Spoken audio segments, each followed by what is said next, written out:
మన ప్రభువును రక్షకుడైన యేసుక్రీస్తు వారి యొక్క శ్రేష్టమైన దివ్యమైన వందనాలు సమర్పిస్తూ ఉన్నాము. చాలా జాగ్రత్తగా గమనించాల్సిన అవసరం ఉంది. ఈనాటి సమాజంలో మనుష్యులు తాము సువార్త ప్రకటిస్తున్నామని చెబుతూ ఉన్నారే కానీ వారు ప్రకటిస్తుంది సువార్త కాదా అనే విషయాన్ని మీరు గమనించగలరు. సువార్త అంటే ఏమిటి? మంచి మాట చెప్పటమా? వాస్తవానికి సువార్త అంటే దానికి అర్థం మంచి మాట చెప్పడం. సు అంటే మంచి, వార్త అంటే ఒక సమాచారం.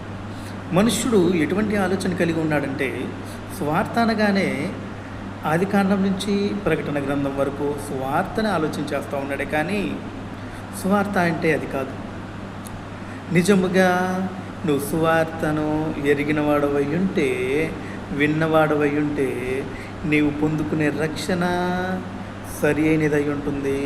నీ రక్షణకు తగినట్టుగా నీ యొక్క క్రియలను, నీ యొక్క జీవితమును సరి అయిన క్రమబద్ధ విధానంలో, దేవుడు కోరుకునే విధానంలో మాత్రమే ఉంటుందని నువ్వు గమనించగలవు. కనుక చాలా జాగ్రత్తగా గమనించినట్లయితే, నువ్వు సువార్త విన్నావా?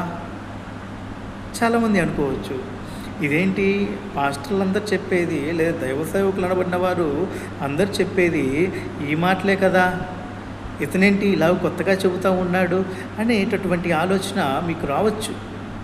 కానీ నేను ఎందుకని ప్రత్యేకించి మీరు సరైన సువార్తను సరైన విధానంలో విన్నారా అని ఎందుకు మాట్లాడుతూ ఉన్నానంటే, లోకంలో మనుషులు తమకిష్టం వచ్చినట్లుగా, తమకు నచ్చినట్లుగా సువార్త ప్రకటిస్తున్నామని బైబిల్ చేత పట్టుకొని తమకు నచ్చినట్లుగా మాటలను చెబుతూ జోబులు నింపుకున్న పరిస్థితులు ఉన్నాయి, అలాగే ధనాన్ని సమకూర్చుకున్న పరిస్థితులు ఉన్నాయి. అయితే ప్రభువైన యేసుక్రీస్తు వారు శిష్యులకు నేర్పించాడు ఏమని? మీరు సర్వ సృష్టికి వెళ్ళి సువార్త ప్రకటించుడి, నమ్మి బాప్తిసం పొందినవాడు రక్షింపబడును, నమ్మని వాడికి శిక్ష విధింపబడును. మరి ప్రభువైన యేసుక్రీస్తు వారు ప్రకటించమని చెప్పిన సువార్త ఏమిటి? అయితే శిష్యులు ఒకవేళ ఆ సువార్త ప్రకటిస్తే ఆ సువార్తనే నువ్వు విన్నావా? మీలో ఎవరైనా క్రీస్తు ప్రకటించమని చెప్పిన సువార్తను ఆదిమ సంఘ అపోస్తులు ప్రకటించారంట.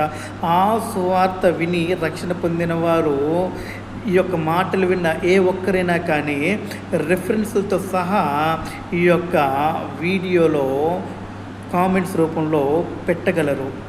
అప్పుడు చర్చిద్దాం, నువ్వు సరి అయిన రక్షణ పొందుకున్నావా లేదా అనేది. వందనాలు.